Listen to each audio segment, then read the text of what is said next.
But as we're kind of moving into maybe another update when it comes to community development, we recently did some changes to our kind of design code standards and conservation district, and we maybe don't need to get into all the details of what's now allowed and what's not allowed, but maybe just give us a little overview of really why this whole conservation district exists, why it's important, and why we would want to kind of change our codes around to what we have now. Sure. So obviously, our roots are as a mining town, and we've got, as everyone can see, we've got lots of historic Victorian buildings from the late 1800s. And so we were recognized and received a National Historic designation with the National Historic District here many years ago. And that's something I think we all value highly, in terms of town staff, in terms of our town council, and the community in general. Yeah. That's really a big piece of our character. There's lots of ski mountains and, ski towns, but what kind of makes us unique and special, and that's one of them, is having this fantastic, pretty intact historic district. Right. So we take it seriously, and obviously, like I told you before, our department is community development. We review all projects in the historic district to make sure we're not harming the integrity of the buildings that are there, and that, for example, when an addition is proposed or something like that. So recently, every once in a while, we call it a report card from the state. Okay. So we serve as a certified local government, which is basically, instead of having the state oversee development in the historic district and designated historic structures, we can do it ourselves. Okay. And so our planning commission has training to go through that they're able to do that along with our staff. And anyway, but occasionally the state will do surveys for us of our properties because things change over time. So they do surveys of our historic structures and give us feedback. And we got one of these report cards last year, and it was a little bit surprising to us in that the response was, there's a number of buildings here that we're concerned about in terms of losing some of the integrity of the historic character. And it really, for the most part, came down to additions on the back of historic structures, which we allow. Right. We don't allow them in front of the historic. We want to keep them back so they're less visible and that, from the street. But anyway, there was concerns that they were getting a little too large. Okay.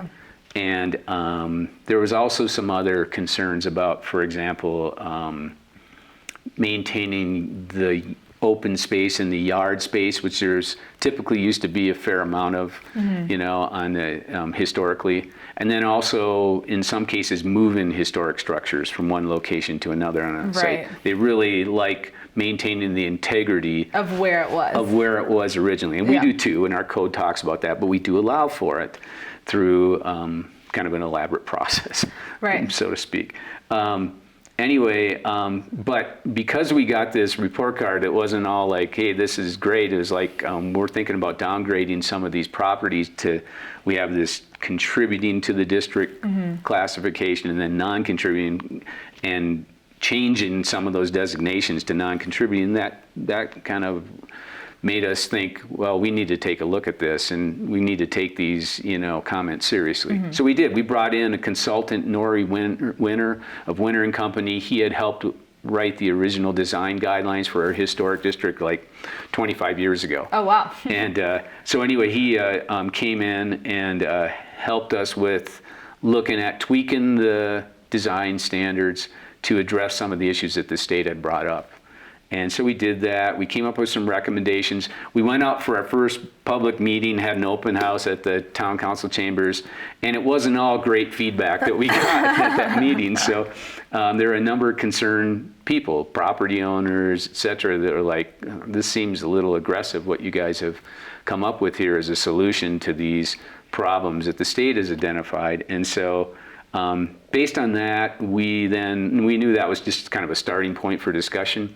We formed a stakeholders group, and we brought in realtors, property owners, a bunch of different diverse interests, including a couple planning commissioners that are on our planning commission, our chair and vice chair.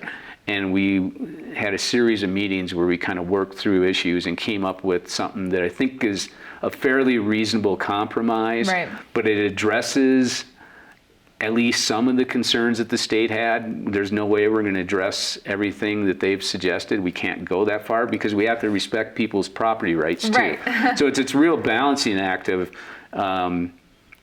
taking seriously the comments of the State Historic Preservation Office while also taking seriously the, concerns of property owners who obviously they have certain rights and they want to maybe exercise those and right. do additions, things like that to their historic building. So we did that through this process for a couple months and brought the recommendations back, and I think everyone was much more pleased with where they ended up. So we've done a few things, not to get into the details like you mentioned, yeah, it's kind of complicated. but allowing new additions to the back of historic structures, but we're limiting the size to the average size of a historic home in that general area, that neighborhood. Yeah. We have these different character areas in town. And so we call it module size, but on average it's around 1,500 square foot you could add on. Mm-hmm. And then we do allow in a little additional area for garage space. Oh, okay. Up to like 15%. But that's with some negative points, which I won't get into all the details, but that's in our code and it's a process you go through, but it's possible to do. So those are a couple of the things we did. We also dealt with driveways and parking and really trying to more focus parking towards the back of properties and then put and not have people parking in their front yards right. in the historic district, which obviously just detracts from the overall setting there.